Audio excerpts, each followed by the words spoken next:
folks. Okay, well, it was the best of games. It was the worst of games. I don't know. Not too Dickensian for you. Anyways, 2 games in.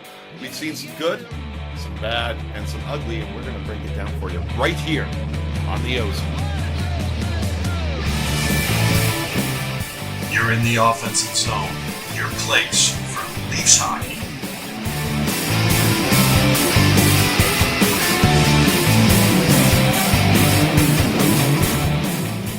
Hey folks, welcome to the OZone. That's Coach, that's Katie, and I'm the Diva. We're here to talk all things Leafs. Listen, folks, remember to subscribe, ring the bell. That way you never miss any content. Also, like the video, share the video. It helps broaden the audience. And lastly, leave a comment. We listen, we respond. It helps us get better. Okay, let's get into it. 2 games in, hapless versus the Habs. A little tighter, got a little more rigid versus the Capitals. KD, let's start with you. What did you like about these last 2 games? Well, you certainly like the bounce back. You know, you get the first game, lots of problems, lots of things to iron out. And let's remember too, what are they so far this year? 0 for 7 on breakaways and penalty shots. You know, the first game was still in their reach to win it. There wasn't a lot of structure with the bottom 2 lines. It looked like Hall and Muzzin were overwhelmed in the first game, but I thought they tidied things up nicely in the second. Played better, and really the score flattered Washington. It could have been a lot worse. So I certainly like that. I really do like the idea of Muzzin and Hall playing better in that second game. I was a little panicked after the first one. It did look like they were left on islands and they looked slow and couldn't handle the speed. So I'm breathing a little bit better there. I was also pleased with the second line. You know, I was hard on the second line all last year, but they played 2 pretty good games where they didn't get caved in, won a lot of draws, had a lot of offensive zone time. And I wasn't worried about them being on the ice in their own end. So, we'll call a couple things good there, and we'll move on. 2 games into 82. So I'm feeling fairly good. Yeah, no, I agree. Second line, I think everyone would agree with the best lines that the Leafs put out in the last couple games. Coach, what do you got? Not much to like about that first game other than, guys that haven't played, now they got their feet wet. I actually like Aston Reese. He seems like a player. But and it was good to see Matthews score. Got that tip, just for a second. He tipped that one in. I tell you, he got so little of that. If he hadn't taped his stick, he probably wouldn't have tipped it. But it's good to get him on the board. That line did nothing against Montreal. We need him scoring. I like Reilly offensively as well. I like that he's jumping into the rush. Colorado showed us in the last year's playoffs. Active D, can help you score. And I liked him offensively. But I think the biggest thing for me is Samsonov, after a pretty tough first period against Washington, settled down. And if you look at it, guys, I'm pulling for both goalies. It's tired for me to keep talking about the Murray trade. I really hope one or both of these guys start playing. Here's a little look at where we stand so far.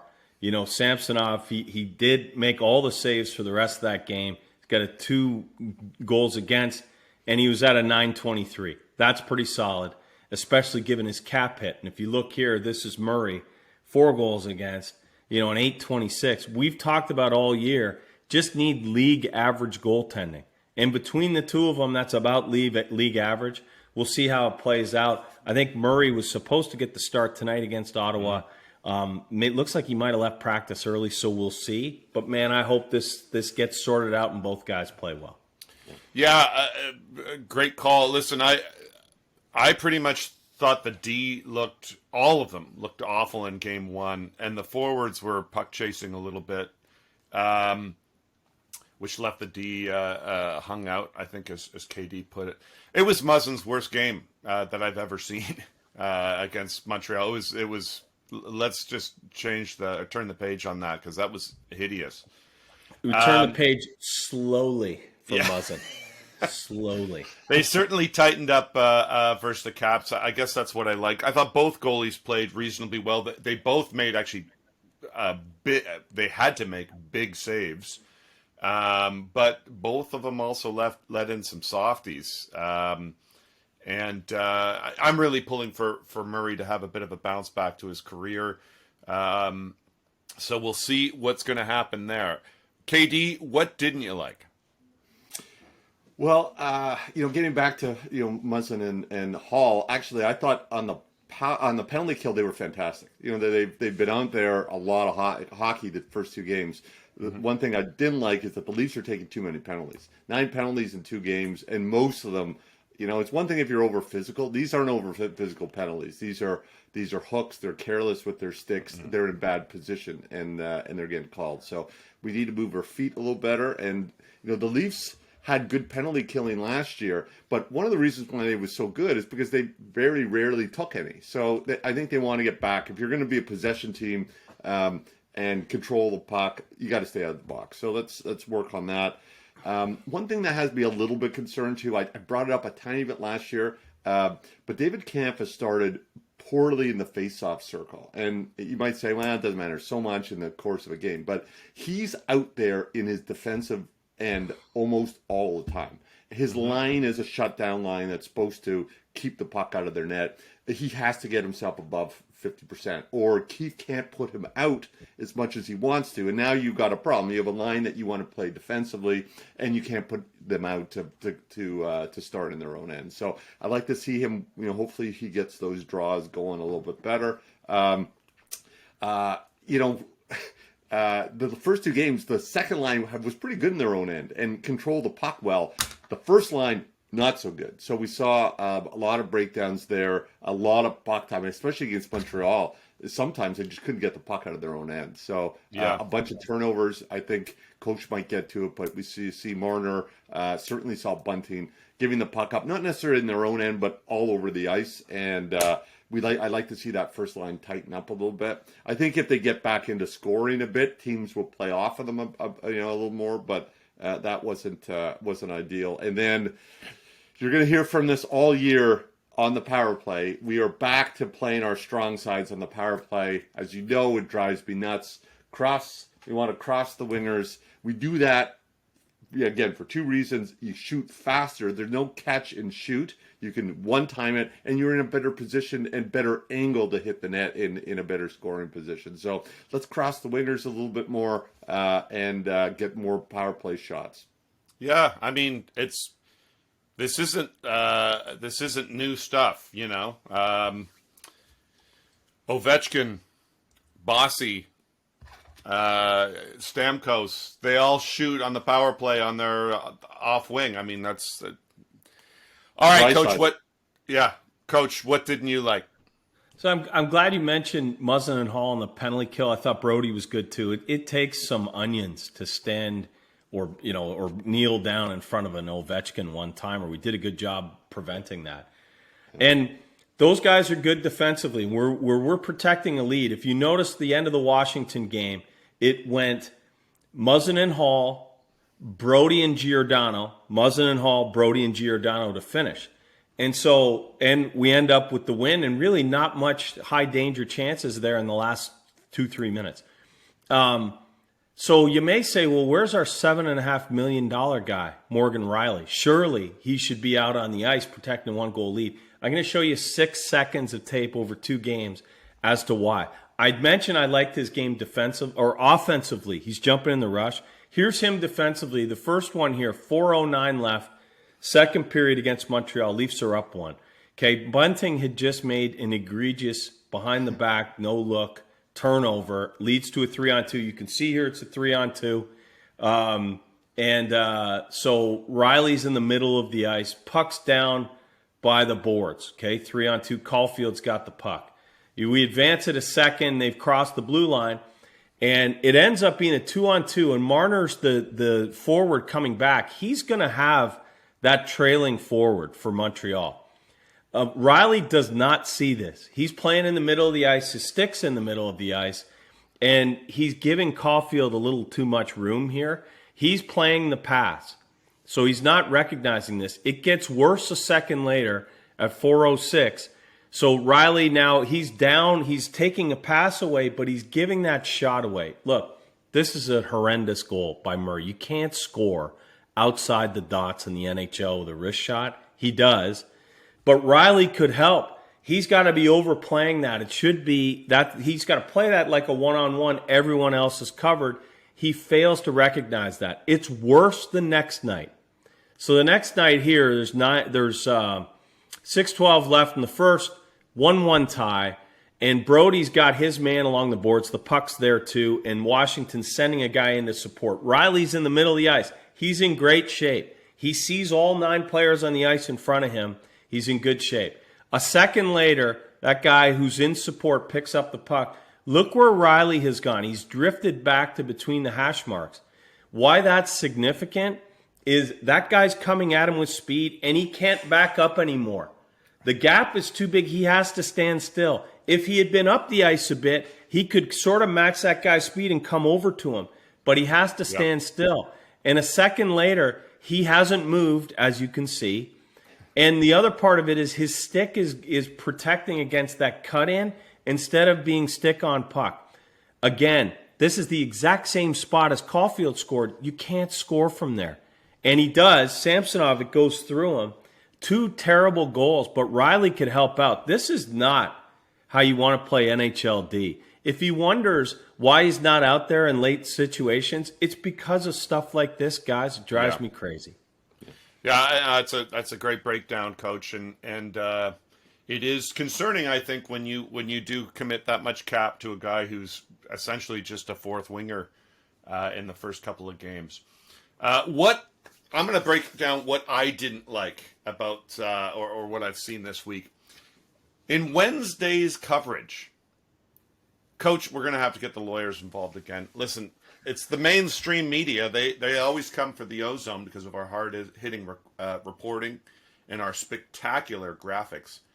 But we know guys like Bieksa and Kevin Weeks. They often rip off Coach's analysis. But check out this one. Here it is. Here's a little clip from Wednesday in the mainstream media. You can't do it here anymore. You have to go somewhere else. So we'd always do it at like a different bar throughout the city. Yeah. And last night we were at a place called Carbouzia on Avenue Road. Great spot. Yeah. And what you notice, because through 2 years of COVID, everything was online, right? Okay, folks. There you have it. They're moving in on our sponsors now. It's shameful. I bet you those guys are even showing up at Carbouzia and getting that 11th free wing on our tab, guys. Mike, hideous. He doesn't even say, "Hey, folks," to start the segment. What kind of host is that? It's ridiculous. You'd think these guys would pick up some of the finer points, eh? Yeah. Anyways, O'Neill puts on 40 pounds. That's my job. That's my gig. Now that's a guy who's never turned down the 11th wing. I can tell you that much. All right, Coach, something happened. Let's do a little segment. We like to have a little bit of fun here at the OZone. Let's do a little Where's Coach?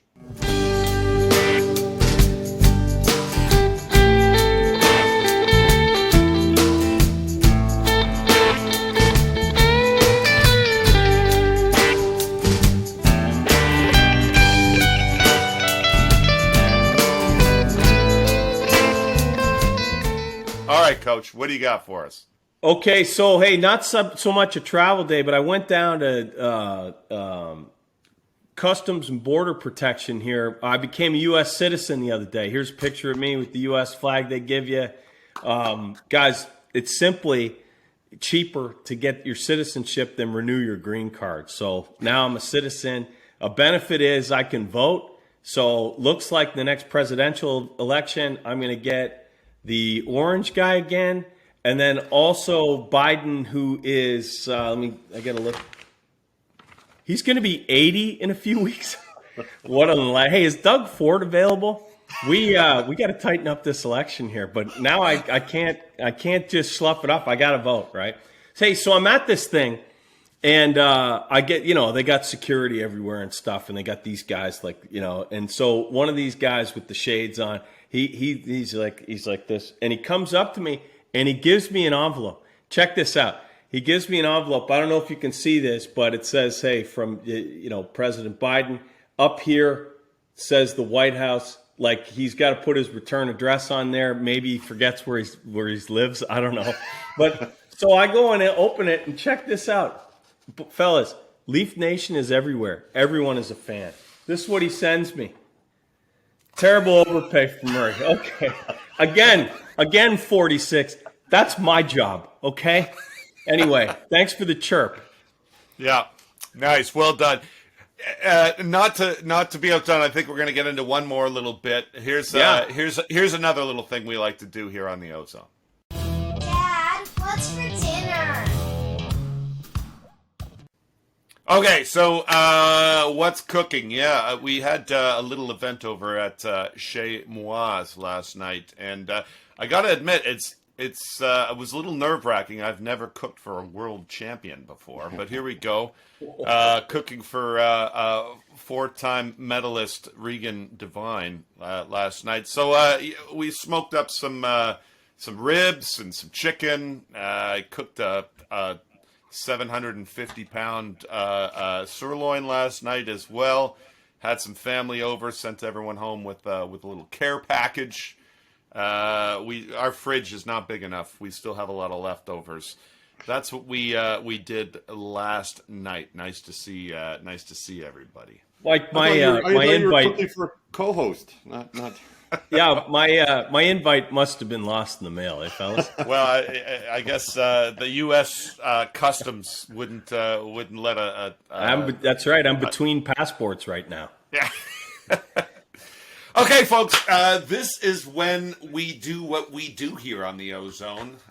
When games are coming, this is when we lay it all on the line. It's prediction time, folks. KD, what do you got? Yeah, I actually am a little nervous that Murray's now looked like to be the starter to go against his own club, and then they yanked him. I think that would have been I would have called probably for a bigger win then. I think the team would have stepped up for him, but. I think similar to the Habs, the Sens circle the Leafs on the calendar, and I don't think the Leafs do that vice versa. So I think it's going to be trickier. The Leafs have been generating lots of scoring chances and not being really able to score. I think they do tonight. I'm calling for 5 goals for sure, but I think it's going to be a little tricky. The Sens are going to be tricky this year. I'm calling 5-4. I think it's going to be tight. All right, Coach, what do you got? Quick. I got a 4-2 win. I think Matthews scores again. Apparently, according to Keith, post-practice here, Murray tweaked his groin. Might still play it. We'll see. But I think we still play better. I think we beat Ottawa because we have to. Soon enough, Ottawa's going to be right there. So let's get them while we can. Yeah, that's a good call. I'm going to call a 5-3 win. I think Matthews gets 2. We always get the best of Ottawa, but Ottawa usually gets the best of Matthews, too. I'm calling a 5-3 win. Matthews gets 2. There you have it, folks. We're rolling now. We're in the season, right? Feels good? Of course it feels good. We got Leafs hockey. And we're going to cover it all for you right here on the Ozone.